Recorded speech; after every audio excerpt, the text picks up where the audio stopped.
हम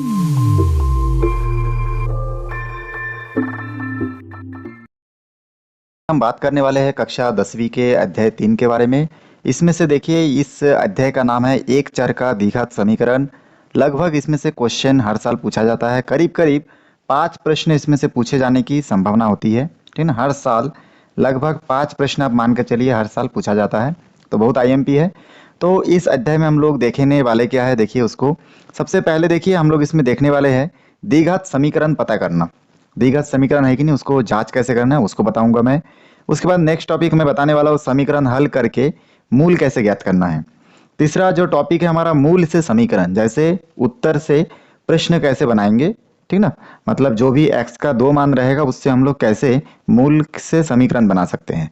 चौथा नंबर में हम लोग देखेंगे मध्य पद तोड़कर वर्ग समीकरण का गुणनखंडन कैसे कर सकते हैं, उसके बारे में हम लोग जानकारी लेंगे। पांचवा जो टॉपिक है उसमें हम लोग देखेंगे द्विघात समीकरण के शून्यकों का योगफल और गुणनफल, जो कि हम लोग इससे पहले पहला अध्याय में भी देख चुके हैं, उसको हम लोग क्लियर करेंगे। पांचवा टॉपिक में देखेंगे विगत 5 वर्षों से पूछे जाने वाले प्रश्नों को हल करेंगे हम लोग, और उसको देखेंगे डिटेल्स में कैसे हल कर सकते हैं। पूरा एक्सप्लेनेशन के साथ बताने वाला हूँ। वीडियो थोड़ा सा लंबा बनेगा, आप इसको शुरू से आखिरी तक देखिएगा। निश्चित रूप से आपको बोर्ड एग्जाम में फायदा देगा, ठीक ना। या फिर यही इसी में से पूरा क्वेश्चन आएगा, या फिर बाहर से भी आया तो इससे रिलेटेड ही क्वेश्चन आएगा। चलिए अब हम लोग आगे बढ़ते हैं। यहाँ पे देखिए हमारा पहला क्वेश्चन यहाँ पे आपके सामने, जो कि 2023 में बी सेट में आया था, ठीक ना। देखिए यहाँ पे लिखा हुआ है बी सेट में पूछा गया था। क्या पूछा गया था? द्विघात समीकरण ax² plus bx plus c के मूल हेतु सूत्र है। सूत्र क्या क्या है? सबसे पहला देखिए यहाँ पे दिया गया है, क्या दिया गया है, x equals to minus B plus minus root B square minus 4ac upon 2a। दूसरा दे दिए है x equals to minus A plus minus root B square minus 4ac 2b। तीसरा दिया गया x equal to minus C plus minus root B square minus 4ac upon 2b। और चौथा number में लिखा है इनमें से कोई नहीं। तो इसका करेक्ट आंसर कौन सा हो जाएगा? ऑप्शन ए होगा, क्योंकि हम लोग खुद जानते हैं कि इसका सूत्र क्या होता है, x equal to minus B plus minus root B square minus 4ac upon 2a होता है, ठीक ना। तो इसको ध्यान रखिएगा, ठीक ना। ये हमारा मेन फार्मूला है। द्विघात समीकरण के मूल ज्ञात करने के लिए इस सूत्र का उपयोग करते हैं। तो यहाँ पे ये सूत्र कहाँ पे है? ऑप्शन ए पर। चलिए उसके बाद आगे बढ़ते हैं। आगे देखिए दूसरा और एक प्रश्न सही विकल्प से पूछा गया, छत्तीसगढ़ 2023 में सी सेट में पूछा गया था। क्या पूछा गया? द्विघात समीकरण का विविक्तिकर 0 है। विविक्तिकर क्या है? 0 है, तथा एक मूल इसमें से क्या है? 5 है। तो दूसरा क्या होगा? बहुत सिंपल सा क्वेश्चन है। एक मूल 5 है, मतलब एक मूल का मान कितना आ गया? इसमें 5 आ गया। तो दूसरा मूल क्या होगा? और बता रहा है कि विविक्तिकर का मान क्या है? 0 है। तो दूसरा मूल इसका हो जाएगा -5। कभी भी अगर विविक्तिकर 0 होगा, 0 दिया रहेगा, तो हमेशा ध्यान दीजिएगा उसका मूल जो है, जो भी पहला मान दिया है उसी का ऋणात्मक में है तो धनात्मक वाला मान होगा, धनात्मक में है तो ऋणात्मक मान होगा। तो यहाँ पे देखिए जो मूल दिया है वो +5 दिया है, इसलिए इसका -5, मतलब ऑप्शन बी क्या हो जाएगा? इसका करेक्ट हो जाएगा। चलिए अब आगे बढ़ते हैं। उसके बाद देखिए नेक्स्ट क्वेश्चन आपके सामने 11 नंबर क्वेश्चन, जो छत्तीसगढ़ 2018 में सी सेट में आया है। मैं इसमें से आपको उन्हीं क्वेश्चन को बताऊंगा जो कि एग्जाम में पूछा गया है, ठीक ना। तो यहाँ पे देखिए द्विघात समीकरण के मूल होते हैं। द्विघात समीकरण के मूल, अब देखिए कोई भी द्विघात समीकरण को हम लोग हल करते हैं, जैसे कि इस प्रश्न को हल करके आपको बता रहा हूँ, एक द्विघात समीकरण है, इसको हम लोग हल करते हैं तो क्या करते हैं फिर, x² प्लस, यहाँ पे हम लोग लिखते हैं 1x plus 1x plus 1 equal to 0। इसमें से कॉमन ले लेते हैं x को, तो x प्लस 1, और यहाँ पे हो जाएगा 1 कॉमन लेने से x प्लस 1 इक्वल टू 0। यहाँ पे लिखेंगे x प्लस 1 और यहाँ पे लिखेंगे x प्लस 1 और इक्वल टू 0। x का देखिए एक मान 0 के बराबर रखेंगे, दूसरा भी एक मान को 0 के बराबर, x का एक मान -1, दूसरा मान भी x प्लस यहाँ पे x इक्वल्स टू क्या हो जाएगा? -1। तो x का कितना मान प्राप्त हो रहा है? कुल मिला के 2 मान प्राप्त हो रहा है। द्विघात समीकरण में हमेशा 2 उत्तर प्राप्त होते हैं, इन्हीं 2 उत्तरों को हम लोग क्या बोलते हैं? मूल कहते हैं। तो द्विघात समीकरण के मूल कितना होगा? 2 होते हैं। ऑप्शन ए करेक्ट हो जाएगा, ठीक ना। बाकी 1 और 3 और 0 दिया, ये सब नहीं होगा। चलिए इसके बाद आगे बढ़ते हैं।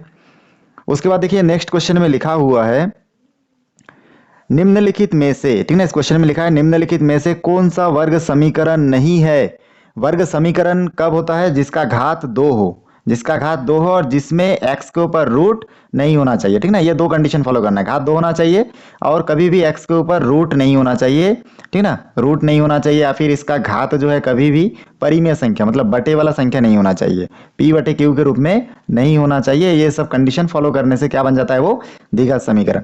सबसे पहले देखिए यहाँ पे हम लोग देखेंगे वर्ग समीकरण नहीं है पूछ रहा है, तो हमको ज़्यादा मेहनत नहीं करना है। यहाँ पे देखिए बी ऑप्शन इसका करेक्ट आंसर होगा, क्योंकि देखिए बी ऑप्शन में क्या दिया है, एक्स के ऊपर यहाँ पे आप देख पा रहे होंगे रूट का निशान दे दिए हैं, तो इसका मतलब बी ऑप्शन हमारा होगा।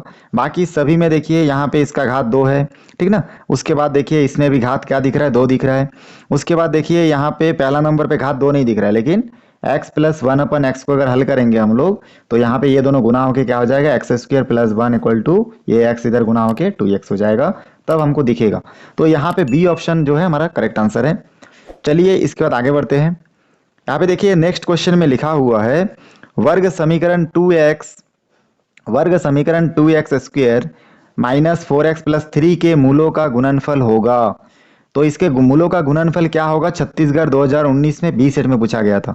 तो चलिए यहाँ पे रफ करके देखते हैं। यहाँ पे देखिए 2x square minus 4x plus 3 बराबर 0 में मूलों का गुणनफल पूछा है।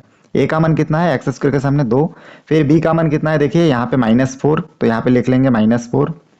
सी का मान कितना है 3, मूलों का गुणनफल पूछा है। गुणनफल का सूत्र क्या होता है, सी अपन ए होता है। तो सी का मान कितना है, यहाँ पे देखिए 3 है तो 3 लिखेंगे, और ए का मान कितना है, यहाँ पे 2 है तो 3/2। अब 3/2 कौन सा ऑप्शन है, ऑप्शन नंबर सी। तो इसलिए यहाँ पे देखिए ये 15 क्वेश्चन का ऑप्शन सी करेक्ट आंसर होगा। चलिए उसके बाद नेक्स्ट क्वेश्चन देखते हैं। यहाँ पे देखिए 16 नंबर क्वेश्चन भी क्या है, 2019 में सेट सी में पूछा गया था, निम्न में से कौन सा वर्ग समीकरण नहीं है।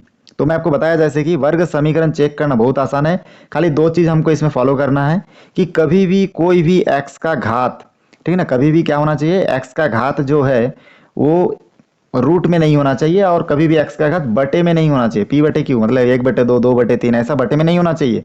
ये दोनों ऑप्शन अगर है, ये दोनों ऑप्शन रहेगा तो ये वर्ग समीकरण नहीं होगा, ठीक ना। और एक्स स्क्वायर तो रहना ही चाहिए वर्ग समीकरण के लिए, ठीक ना। वर्ग मतलब द्विघात समीकरण, जिसका घात 2 होता है उसको क्या बोलते हैं, द्विघात समीकरण।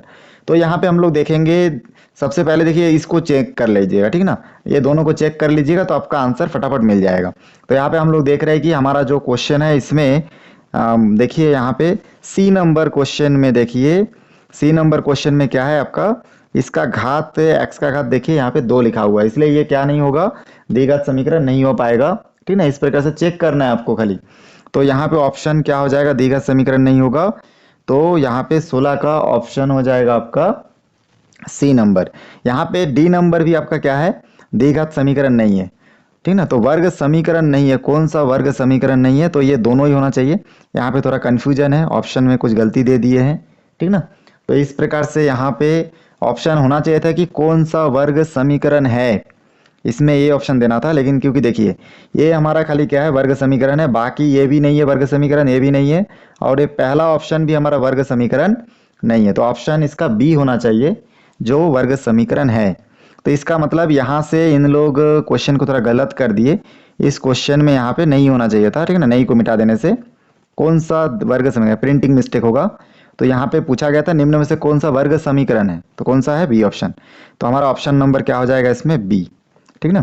इसमें हम लोग ऑप्शन बी को करेक्ट करेंगे और बाकी को हम लोग वो करेंगे। तो यहाँ पे ऑप्शन बी हमारा क्या होगा, सही आंसर होगा। बाकी जितना भी ऑप्शन है ये पूरा गलत है, तो बी ऑप्शन करेक्ट है। चलिए आगे बढ़ते हैं। आगे देखिए एक रिक्त स्थान में से एक प्रश्न आया था, ठीक है। यहाँ पे आपको दिख रहा होगा वर्ग समीकरण x square minus 8x equal to 0 के मूलों का योग, ठीक ना, डैश लिखा हुआ है, 2023 में बी सेट में पूछा गया था।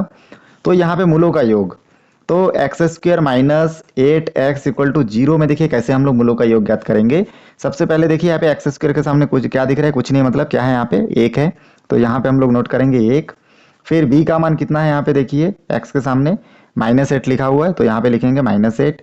अब c का मान देखिए यहाँ पे नहीं दिया है, ठीक है, c वाला इसमें लाइन ही नहीं दिया है, प्लस के बाद माइनस के बाद कुछ होना चाहिए था, वो सब नहीं दिया है, तो कुछ नहीं है, मतलब क्या मान लेंगे 0। अब हमको क्या लिखना, निकालना है मूलों का योग, मूलों का योग निकालना है। तो मूलों का योग निकालने के लिए हम लोग क्या करेंगे, इसमें हम लोग जानते हैं कि मूलों का योग कितना सूत्र है, -b/a। तो माइनस का माइनस, b का मान कितना दिया है देखो -8, तो यहाँ पे लिखेंगे -8 और a का मान कितना दिया है 1। तो इस प्रकार से हो जाएगा माइनस माइनस प्लस, तो हो जाएगा 8/1 मतलब खाली 8 लिख सकते हैं। तो इस प्रकार बहुत आसानी से हम लोग बता सकते हैं कि वर्ग समीकरण x square minus 8x equal to 0 के मूलों का योग कितना होगा, 8 होगा। ठीक ना, तो बहुत आसानी से सॉल्व हो चुका है। ठीक ना, तो आपको मूलों का योग पूछे, मूलों का गुणनफल, दोनों में आपको ये सूत्र लगाना है। ये आपका योगफल का सूत्र है और c/a क्या होता है, गुणनफल का सूत्र। चलिए अब आगे बढ़ते हैं। देखिए यहाँ पे 5वां क्वेश्चन दिया है। ठीक ना, 5वां एक क्वेश्चन दिया जिसमें लिखा हुआ है कि वर्ग समीकरण ax square plus b x plus c equal to 0 का विभेदक d equal to b square minus 4ac होता है। छत्तीसगढ़ 2018 में ये सेट में पूछा गया था। तो ये जो प्रश्न है सत्य या असत्य में से पूछा गया है।